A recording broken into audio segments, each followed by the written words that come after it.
Alright, just to recap. Like the first season of the Melancholy of Haruhi Suzumiya, I love the Haruhi-chan and Nioran parodies, and Endless 8 sucked and deteriorated what's left of my sanity. Now to cover the rest of Season 2 in this review. Got it? Good. So let's get started. The Melancholy of Haruhi Suzumiya Season 2 is a 15-episode TV series that was made in 2009, roughly 3 years after first season. There's 3 different stories that are in that season. I already talked about Endless 8. So let's look at the first episode, Bamboo Leaf Rhapsody, which is a time travel episode where Kion goes to the past with the help of an older Mikuru Asahina and helps out a young Haruhi Suzumiya out with some drawing of weird symbols on the school grounds. A reference one of the supporting characters made in the first episode of the previous season, so it's interesting to see how that circle came to be. The latter bulk of the series, after Endless 8, is a 5-episode arc titled The Sigh of Haruhi Suzumiya. In this arc, the school's culture festival, Haruhi is inspired from watching a bad movie to make an independent film of her own, with the help of the SOS Brigade members, of course. The film is about a waitress who is also a bunny girl from the future fighting an evil alien wizard, and Itsuki plays the love interest. That's the best I could describe it. And fuck, I've seen the movie. While I commend Haruhi for her passion in filmmaking, ooh boy does she have a lot to learn. So the episode, or at least all 5 of them, is just them making a movie. That's it, that's okay. It's alright. It's a basic episode. However, whenever Haruhi wanted something to be in the movie, it would happen in actuality. So if Haruhi wanted Mikuru to shoot a Mikuru beam out of her eye, she would actually shoot a photon laser out of her eye, almost hitting Kion at one point. However, this did answer one of the biggest questions I had in the first season. One I wanted answered for a long time, damn it, and now that question was finally answered. What was my question, some of you may be asking? Why was there a talking calico-colored cat in the movie?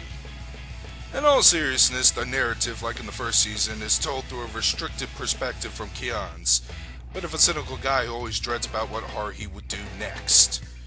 The audience even gets some narration about what he's thinking inside his head and all that jazz. Now, due to only being 3 arcs in the season, the longest one could have been way shorter, it does do some serious hurt to Season 2's reputation. I mean, that is 3 against 7 different things going on in the first season. I'm even counting individual episodes like the baseball episode and the Day of Sagittarius episode. And while I did like the remaining 6 episodes of the season, outside of Endless 8, Sai starts off pretty slow, and crazy stuff doesn't even happen until the 3rd episode of that arc. However, some comedic moments, such as Kion's snide remarks in his head and the misery of him and Mikuru being held over by the control of Haruhi, did hold me over to enjoy what's left of the season. I don't know, something about the characters being annoying yet likable at the same time is what keeps me engaged within the show, except for Endless 8. The art and animation is done by Kyoto Animation, or KyoAni for short.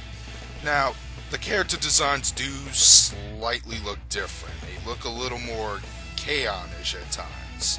However, that never bugged me at all, since I was still able to recognize all the characters. The animation is still high on quality, and the backgrounds are still pretty damn detailed and nice to look at. So no big issues in that department. Not even Haruhi's creepy smile in this season stopped me from enjoying it. The anime was dubbed by Bang Zoom Entertainment, the same company that dubbed the first season, obviously. All of the English cast, except for the talking cat, returned to reprise their roles. Crispin Freeman is still Kion, the cynical, normal guy of the SOS Brigade. Wendy Lee is still Haruhi Suzumiya, the crazy leader of the SOS Brigade who hates everything normal and wishes for a world of aliens, time travelers, and espers. And she is God, and she doesn't know it. Michelle Ruff is still Yuki Nagato, the emotionless alien who likes to read books. Stephanie Sheh is still Mikuru Asahina, the time-traveling Moe Blob victim of Haruhi's antics. And Johnny Young Bosch is still Itsuki Koizumi, a Bishonen Esper. I liked the voice cast the way it was in the first season. I'm glad it was back the same way this season. As for the music, Kyoto Animation has a habit of putting some over-the-top music for its opening and closing credits, and it's no exception this season. I do like the opening theme, Super Driver, and the closing theme it's not bad. I still like it more than the first season's ending song, but it isn't as catchy as the other songs from the series that I liked. So, in the end, I really wish I could give it a higher recommendation, at least as high as the first season of Haruhi Suzumiya, which I do give a good recommendation for. But this second season was definitely punched down and it wasn't as good as the first, and mostly because of Endless 8 taking up the whole bulk of the season. I mean, damn. As for the rest of the season, it was pretty good and consistent with the first season's writing and characterizations, but that's only 6 episodes remaining, 6 out of 15. I can only recommend this to the hardest of hardcore Haruhi Suzumiya fans out there. For the other Haruhi fans, I would probably find this series for a cheaper price. It cost me about $50 to pick it up a year ago, and I've been checking certain websites recently. It didn't look like the price dropped at all.